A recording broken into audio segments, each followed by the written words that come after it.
at the time of diagnosis, I remember just being so emotional and my husband having to say, like, we just need to take this with one day at a time. Because if you look too far ahead, you don't know what's going to happen. Every diagnosis is so different and everyone's story is so different. And if I had seen how my daughter was now at 2 years old, where we're at in our diagnosis now, all of those emotions probably would have subsided, because my daughter is happy. She can do almost anything with her patch on. She patches every day. She's so much more tolerant with the contact lens, and that's just something that has come by us just being consistent. A lot of people with sort of lack of knowledge, or just general public, just see the patch and assume that she has a lazy eye, which is a much more common diagnosis, or I guess a more common terminology that people kind of know. So I think when you have those other things like the congenital cataract or the PFB, it's nice to find other people that actually have that sort of exact similarity in terms of what they're going through. We were really lucky. My parents were really helpful, especially in our time from Kalgoorlie to Perth. They were our huge support network in terms of travel.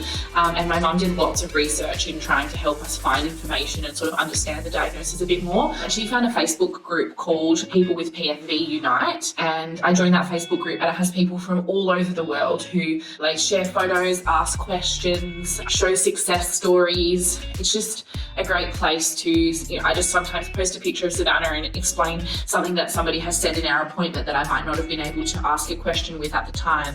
And just people who have those experiences can comment back and give me some advice, or just make me feel like I'm a little bit less alone. So that Facebook group has been amazing. I also started my own Instagram page with my daughter, just sharing activities we do when we're patching and just everyday sort of life with my daughter and her patch and her contact lens. And that has also been a really great thing for me, a way to sort of vent and let out some of the hard days that you might have, as well as connecting with more people.